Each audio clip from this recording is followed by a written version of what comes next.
Okay, you want to get excited about a destination? We're still in Bruck. That hilltop with the big castle is Gruyères. That is a medieval town, and that's why people say it's a medieval town, because the whole town's up on that hilltop. Great view of the surrounding area here, and then gateway to get deep into the heart of the Alps. Eventually, you go back and around, you get to Gstaad. So there are some big Alps back there. Whew. And then straight ahead, if you keep going that way, you're going to eventually get to Montreux. We're going to go this way because it's a little less altitude, and then get down to Vevey, which is right next to Montreux. But you can see, like, the Golden Express train. Well, you might not know, I haven't mentioned it. There's a train line called the Golden Express. It's the regular train. You pay a little extra, and you go through the main heart of the Alps. And I haven't ridden it yet, but it is supposed to be pretty spectacular. And that goes up, back up there, and then behind all this. So if you can't hike, take the Golden Express, and it ends up in St. Moritz. And then you're in the Engadina Valley in the St. Moritz area, which is just unbelievable gorgeous part of the country, which we don't get to touch on this trail, but I am going to be hiking a trail out there, either next or the one after. So that Engadina area, the St. Moritz area, there's a town next to it called Celerina, and that's actually where we go to vacation. So that tells you how good it is. With this whole country that I'm walking through and loving every bit of it, the little piece of the country that we go to vacation in is right there in the St. Moritz Engadina Valley. And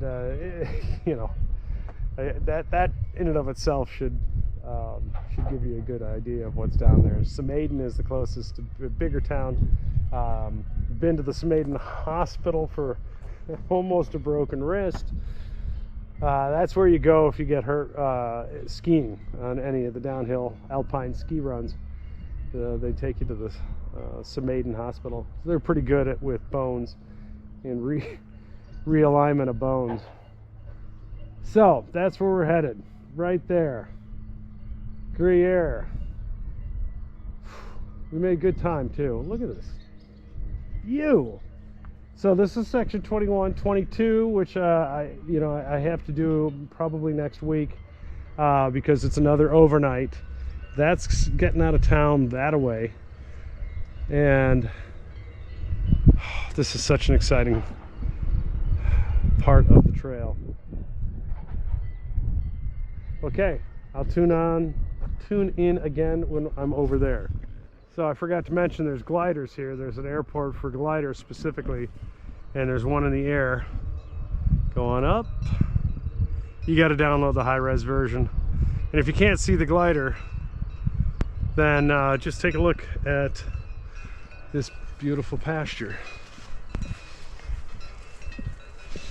Well, you can't see the glider now for sure.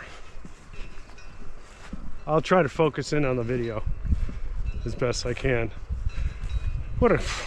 Imagine taking gliders. Now that's a risk reward I'm willing to take, jumping in a glider.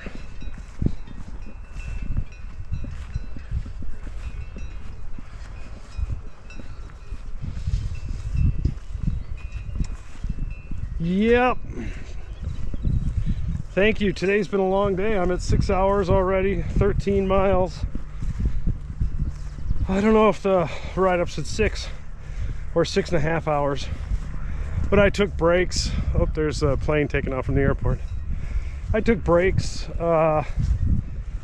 Those guys that were climbing across the gorge at the dam, I sat there for a half hour.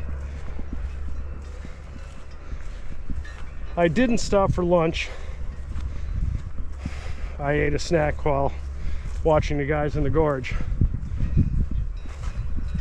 But it'll be about 6.5 hours for me. Maybe, yeah, about 6.5. And definitely 14 miles. We got at least a mile there. Get to that hilltop over there. Okay. Well, this is a better vantage point to see Gruyères and the surrounding landscape. The rolling hills that I talked about, that's over to the right. Obviously behind, south of Gruyères is the Alps, so that's not really rolling hills. But definitely the gateway for that valley. So, you know, toll collecting, protection, all those good things in and out of that valley happens right on that perfectly perched embankment. I don't think that was the right word, but you get my drift. Oh, that's beautiful. So we're gonna go right there, right through the middle of it, and the trail ends on the other side of the hill, actually down at the base where there's the far group of red roofs. There's a little crane over there. It's on the opposite side. That's where the bus is. Parking's on the other side as well. It's a very accessible town, and they love visitors. I can't imagine that if you lived in that town, you would move there unless you were prepared to deal with the tourism. That is too much on the map. There are some other villages that are a little less easy to get to. But for tourism, that one's going to do it. Yeah. I've not seen this view. That's pretty excellent. All right, welcome back to the finish. Looks like it's going to be 7 hours, 15.5 miles, quite a distance. The section 21, we go down that valley there.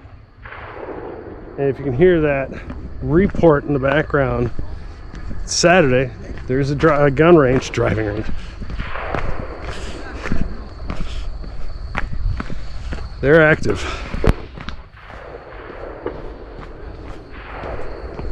All right, well, that's it. Thanks for tuning in today. That was a long one. There's a lot. You know, look at my description posts, look at my blog posts. There's a lot to do on this hike, and I recommend spending the night in Gruyères so you can spend time in at the Caillet chocolate factory. Take a tour there. There's a cheese factory right here at the base of Gruyères, directly in front of me, right next to the train station and the bus station. Done that one. It's a really good cheese tour, and you get to spend time in town. Gruyères is a beautiful city, and there's hotels and a ton of restaurants, ton of people.